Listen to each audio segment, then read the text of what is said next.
శ్రీమన్మహాభారతము 881వ రోజు. ఓం అస్మద్గురుభ్యో నమః. నారాయణం నమస్కృత్య నరం చైవ నరోత్తమం దేవీం సరస్వతీం వ్యాసం తతో జయం ఉదీరయేత్. శ్రీమన్మహాభారతము 3వ పర్వము వనపర్వము లేదా అరణ్య పర్వము.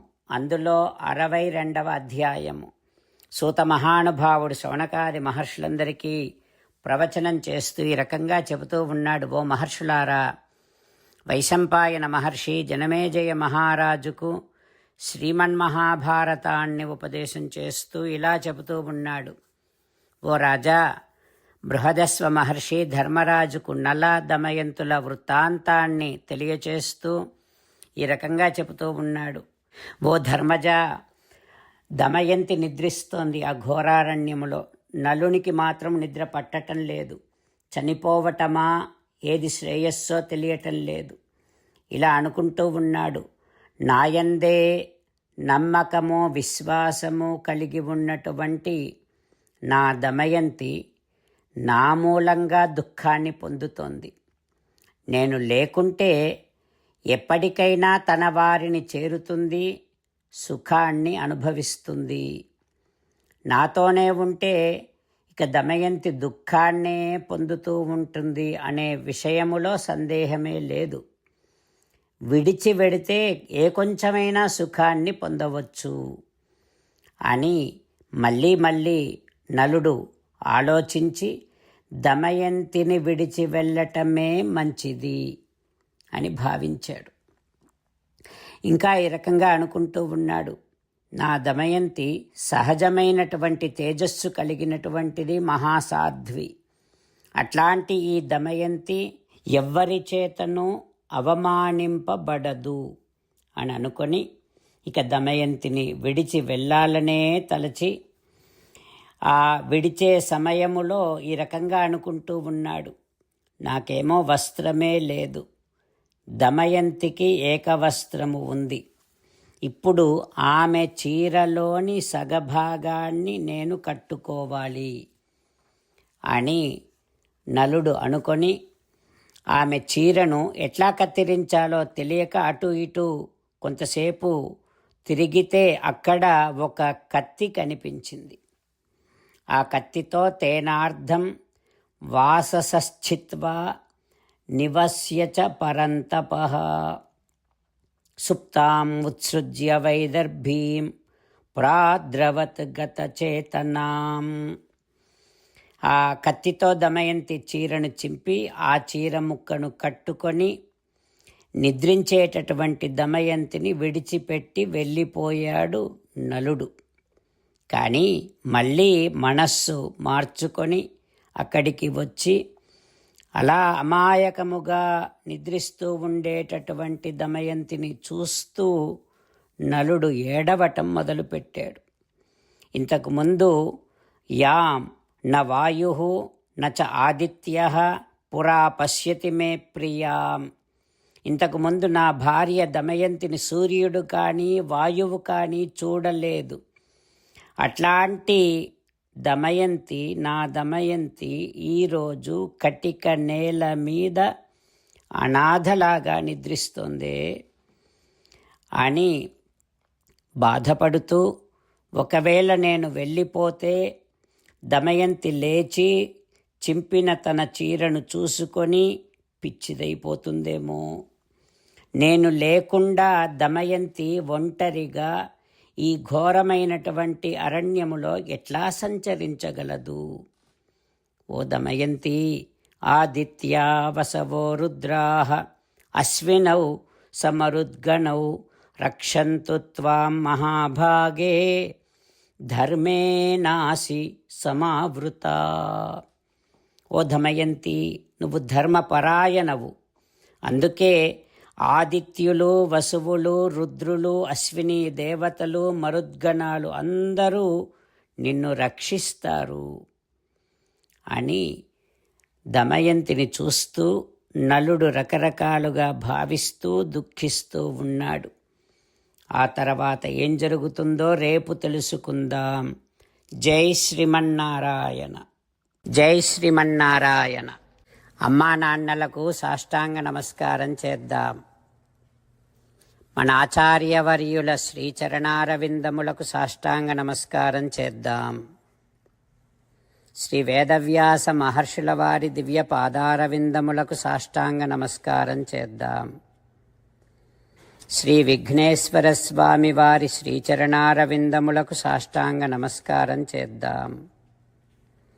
శ్రీమన్మహాభారత గ్రంథరాజమునకు శిరస్సు వంచి నమస్కరిద్దాం. శ్రీకృష్ణ భగవానుని శ్రీచరణారవిందములకు సాష్టాంగ నమస్కారం చేద్దాం. మన హృదయ మందిరములోనే అంతర్యామిగా వేంచేసి ఉన్నటువంటి శ్రీమన్నారాయణుడిని సేవిస్తూ మనని మనము స్వామికి సమర్పించుకుంటున్నామనే భావనాపూర్వకముగా సాష్టాంగ నమస్కారము చేస్తూ స్వామి నామ సంకీర్తన చేద్దాం. శ్రీమన్నారాయణ నారాయణ నారాయణ శ్రీమన్నారాయణ నారాయణ నారాయణ. శ్రీమన్నారాయణుడే శ్రీకృష్ణ భగవానుడిగా వచ్చి మనందరికీ భగవద్గీతను ఇచ్చి మనందరినీ ఒక 8 పనులు చేయమని చెబుతూ ఉన్నాడు. అందుకని భగవన్ తప్పకుండా చేస్తామంటూ మనం ప్రతిరోజు ఈ రకంగా మాట ఇద్దాం. హో శ్రీమన్నారాయణ కరిష్యే వచనం తవ సర్వం శ్రీకృష్ణార్పణమస్తు. జై శ్రీమన్నారాయణ. జై శ్రీమన్నారాయణ. భక్తులకు ప్రత్యేకమైనటువంటి విజ్ఞాపన. మీకు అన్ని విషయాలలో వెంటనే మంచి ఫలితాలు రావాలి అనంటే ప్రతిరోజు 1 నిమిషం వెచ్చించి నారాయణాస్త్రాన్ని చదవండి. ఇక మీకు తిరిగే ఉండదు. నారాయణాస్త్రాన్ని పొందడానికి మీరేం చేయాలంటే నారాయణాస్త్రం అనే వెబ్సైట్కి వెళ్ళి మీ పేరు మీ ఈమెయిల్ ఇస్తే మీ ఈమెయిల్కి నారాయణాస్త్రం PDF వస్తుంది. అందులో ఒక రామాయణ శ్లోకం, ఒక గీతా శ్లోకం, ఒక విష్ణునామం ఉంటాయి. ఆ 3 కలిపి నారాయణాస్త్రం అంటాం. ప్రతి ఒక్కరికి వేరువేరు శ్లోకాలను ఇస్తున్నాం. ఆ రకంగా ఎవరి శ్లోకాన్ని వారు ప్రతిరోజు తప్పనిసరిగా చదవటం వలన ప్రతిరోజు ప్రతి 24,000 భక్తులతో ఒకసారి సంపూర్ణ రామాయణ పారాయణ, 33 సార్లు శ్రీమద్ భగవద్గీత పారాయణ, 24 సార్లు శ్రీ విష్ణు సహస్రనామ స్తోత్ర పారాయణ జరుగుతుంది. ప్రతి ఒక్కరికి అంతటి విశేష ఫలితము ప్రతిరోజు లభిస్తుంది. అందుకని మీరు మీ కుటుంబ సభ్యులు అందరూ ఒక్కొక్కరు ఒక్కొక్క నారాయణాస్త్రాన్ని వెంటనే పొందండి. జై శ్రీమన్నారాయణ. శ్రీమద్ భగవద్గీత సారాంశముగా 18వ అధ్యాయములో 65 నుంచి 69 శ్లోకముల ద్వారా శ్రీకృష్ణ భగవానుడు మనందరినీ ఒక 8 పనులు చేయమని చెబుతూ పరమాత్మ ఈ రకంగా అంటూ ఉన్నాడు. ఎవరెవరైతే నేను చెప్పిన ఈ 8 పనులు చేస్తారో వారందరూ నాకు చాలా ఇష్టమైన వారవుతారు. అప్పుడు వారిని నేను సకల పాపముల నుండి సకల దుఃఖముల నుండి విముక్తులను చేసి నా అంతటి వారిగా చేసుకుంటా, తరగని ఆనందాన్ని అనుభవింపచేస్తా. నిజమే చెబుతున్నా, ప్రమాణము చేసి చెబుతున్నా అంటూ సాక్షాత్తుగా దేవదేవుడైన శ్రీమన్నారాయణుడైన శ్రీకృష్ణ భగవానుడే మనను ఈ 8 పనులు చేయమని చెబుతూ ఉన్నాడు కనుక హో శ్రీమన్నారాయణ కరిష్యే వచనం తవ, తప్పకుండా చేస్తా, నువ్వు చెప్పినట్టే చేస్తా అంటూ మనం ప్రతిరోజు దేవదేవుడైన శ్రీమన్నారాయణుడికి ఈ రకంగా మాట ఇద్దాం.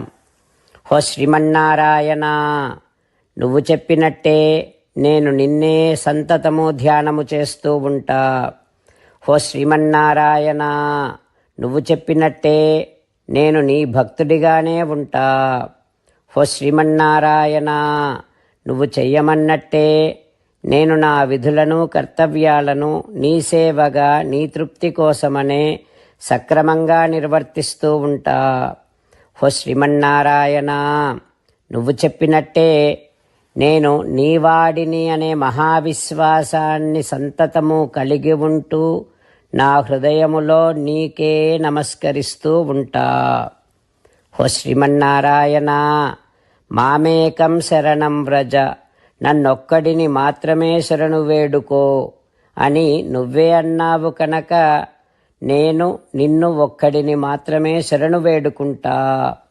ఓ శ్రీమన్నారాయణ, మా శుచః, ఇక దుఃఖించకు అని నువ్వే నాకు భరోసా ఇస్తూ ఉన్నావు కనుక నేను ఇక దుఃఖించను. ఓ శ్రీమన్నారాయణ, నువ్వు చెప్పినట్టే నువ్వు నా కోసమని చెప్పిన శ్రీమద్భగవద్గీతను ఎప్పుడో ఒక్కసారి కాకుండా ప్రతిరోజు కనీసం ఒక్క శ్లోకాన్నైనా అనుసంధానము చేస్తూ గీతోపదేశాన్ని జ్ఞాపకం చేసుకుంటూ ఉంటా. ఓ శ్రీమన్నారాయణ, నువ్వు చెప్పినట్టే నువ్వందరి కోసమని చెప్పిన శ్రీమద్భగవద్గీతను తెలియని భక్తులందరికీ తెలియచేసే నా వంతు ప్రయత్నాన్ని నిరంతరము కొనసాగిస్తూనే ఉంటా. ఓ శ్రీమన్నారాయణ, నేను నువ్వు చెప్పినట్టే చేస్తా, నీకు నచ్చినట్టే ప్రవర్తిస్తా, నీకోసమే పని చేస్తూ ఉంటా. కరిష్యే వచనం తవ. సర్వం శ్రీకృష్ణార్పణమస్తు. జై శ్రీమన్నారాయణ.